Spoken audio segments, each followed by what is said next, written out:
Opo iki, Dak? Duh. Opo iki?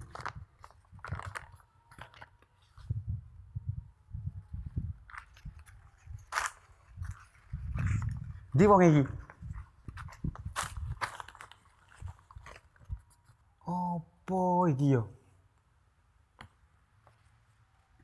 Piye carane maca iki? Sopo iki enek wong iki bisa ning ngene? Dek. Iki aku mari nemu iki, Dek. Iki tulisane opo iki macane, Dek? Opo kuwi? Aku gak ero tulisan kene macane kepiye iki, Dek? Coba diwacana Dek piye, Dek? Maksude mbok menawa apa ngono, Dek? Sampeyan nang sekolah SD to? Bah, gak lulus aku, Dek, sekolah. Walah, Dik. Iki lho. Apa? Kitone Raden Fatah. Oh, Raden Patah. Wi, opo? Sing apa to kuwi? Patah iki sapa to, Dek? Raden Fatah iki salah satu ulama yang berasal dari Jawa yang termasuk Wali Songo. Oh, salah satu ini Raden Patah kuwi. Ini di daerah. Omahe Demak. Demak. Demak ki adoh gak kuwi? Demak ki kira-kira kalau dari Kediri yo 8 jaman lah. Oh, kapan-kapan dijalukno to, Dek. Ya, besok. Ben ero ngono ki. Oh, ki Raden Patah, Demak iku. Besok kamu ikut aja ziarah Asia. Februari itu ziarah Wali Songo. Oh, alah. Kamu iya. ikut aja. Ya, melu. Kalau Padi udah tua, udah rentan sakit. Ya, saya melu, Dek. Ya nanti saya daftar anak saya. Iki terus apa iki kok oke mbok ditarno kok ceritane apa iki? Coba Udah, diwacana. saya bacakan ya. Ya. Jadi gini, di sini diceritakan ya, saya ceritakan.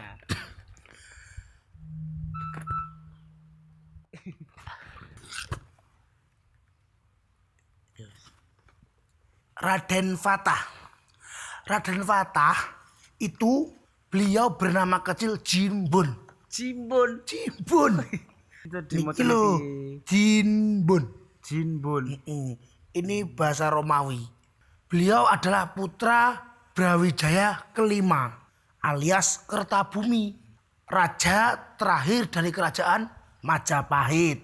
Dan beliau lahir dari seorang selir Cina. Pengen tahu namanya? Namanya Syumbanci. Oh, ayo iku, Dek. Wah, ayo Dek. Orang dulu tuh karo orang Cina cantik-cantik. Insya Allah cantik lo ya. Syumbanci itu ialah putri dari Tonghuat dan si Teo Yo. Apa Dek? Orang Cina Dek. Orang Cina ini. Tapi berdiam di Gresik. Beliau adalah saudagar kaya dan juga ulama. Dan bergelar Syekh Bantong. Gitu, Syekh Bantong. Karena permaisurinya cemburu. Jadi Brawijaya dulu punya istri. Dan istrinya cemburu kalau Brawijaya itu punya selir. Gitu loh. Setelah itu Brawijaya menyerahkan selirnya kepada Arya Damar. Arya Damar itu ialah Bupati Palembang. Palembang itu rumah saya. Palembang, Dek. Rumah saya Palembang. Jadi bupatinya dulu Damar Arya Damar. Dan setelah melahirkan Raden Fatah, putri Cina itu atau selir itu dinikahi oleh Arya Damar dan melahirkan seorang putra lagi namanya Raden Kusen. Raden Fatah itu menolak, Dek. Dulu Raden Fatah itu menolak menggantikan Arya Damar menjadi bupati. Kok nolak nyapo, Dek? Kowe enak bayaran gede, tengok dipakani lho, Dek. Dan akhirnya Raden Fatah kabur bersama Raden Kusen ke Jawa Timur.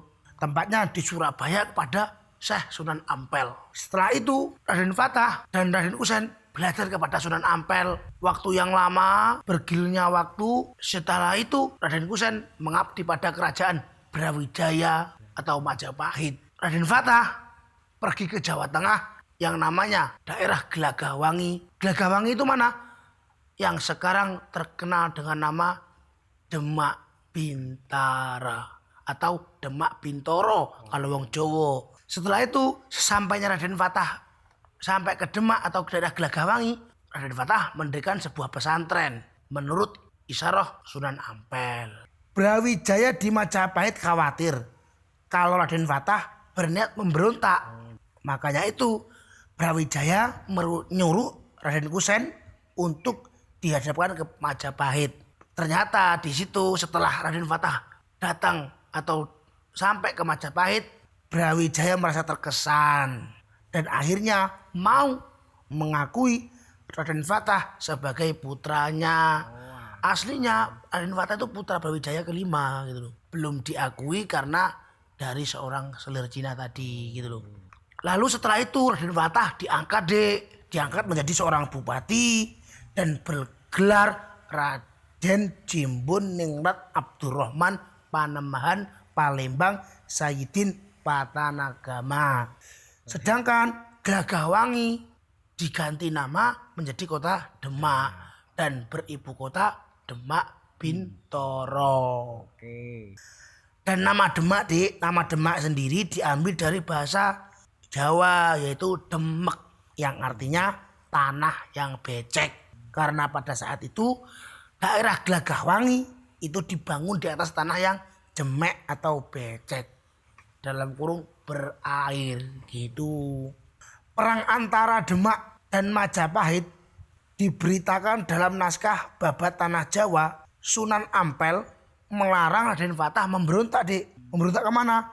Memberontak pada kerajaan Majapahit. Walaupun berbeda agama, namun Raja Brawijaya tetaplah ayah dari Sunan Raden Fatah. Tepat saat Brawijaya mengungsi di Gunung Lawu akibat serangan Kediri di bawah Girindawardana, Raden Fatah mendirikan kerajaan di daerah Bintara atau Bintoro yang ditandai oleh sengkalan Geni Mati Siniraman Jama yang berarti tahun 1403 Saka. Ini adalah tahun Jawa. Jadi Geni Mati Siniraman Jama yang berarti 1403 Saka. Lalu Raden Fatah itu setelah menjadi bupati diberikan gelar oleh Brawijaya. Ia bergelar Sultan Shah Alam Akbar I. Raden Fatah itu sering berganti gelar atau penambahan gelar. Nama Raden Fatah itu diambil dari aksara Arab yang beraksara Al-Fatah yaitu sang pembuka. Karena Raden Fatah ialah pendiri pertama kerajaan Islam di Pulau Jawa. Beliau itu Raden Fatah orangnya fleksibel dan toleran sekali, Dik. Seperti ini. Kuil Sampokong yang berada di Semarang, beliau tidak memaksa kuil tersebut untuk diganti menjadi masjid lagi. Padahal dulu sebelum kuil Sampokong itu dibongkar, orang yang pertama membangunnya yaitu Laksamana Cheng Ho itu beragama Islam. Itu loh, Raden Fatah itu tidak menyuruh kuil itu dibongkar menjadi masjid kembali seperti halnya Laksamana Cempokong sebagaimana dulu di saat didirikannya oleh Laksana Cheng Ho yang beragama Islam. Gini, dan lalu Raden Fatah itu menikah dengan Dewi Murtasimah binti Sunan Ampel. Jadi Raden Fatah itu menikahi putri dari gurunya. Lalu Raden Fatah mempunyai seorang putra yang bernama Pati Unus atau Pangeran Seberang Lor. Terus yang kedua beliau punya putra Sultan Trenggono. Dan juga Raden Fatah menikahi putri dari Randu Songo dan melahirkan seorang Raden yang bernama Kanduruan. Kanduruan ini ialah penakluk daerah Sumer, Madura. Selain itu, ia juga menikahi putri dari Adipati Jipang yang bernama Raden Kikin. Lalu Raden Fatah itu wafat pada tahun 1518 Masehi. Namun beliau itu menjabat tahta kerajaan cuman pada tahun 1513 Masehi. Kemudian digantikan oleh putranya yang bernama Pati Unus yang bergelar Sultan Alam Shah II pada tahun 1513 sampai 1521. Setelah itu dilanjutkan oleh adiknya lagi, Dek. Dilanjutkan oleh Sultan Trenggono yang bergelar Sultan Shah Alam III pada tahun 1521 sampai 1446.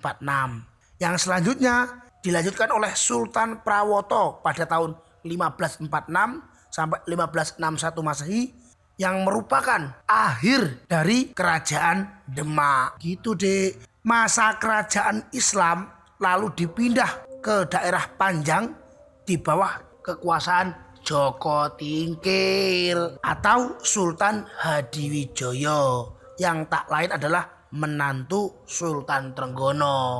Makanya sebelum kita ziarah kita harus tahu siapa yang akan kita ziarahi.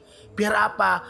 Ta'aluk batiniah kita kepada beliau-beliau tetap nyambung. Walaupun kita nanti sudah selesai ziarah, tapi jangan lupa wasilah kita, tawasul kita kepada beliau-beliau yang telah mendahulu kita. Beliau itu Raden Fatah termasuk ulama, termasuk wali. Makanya ketika kita bertawasul dengan beliau, kita akan mempunyai wasilah, kita akan mempunyai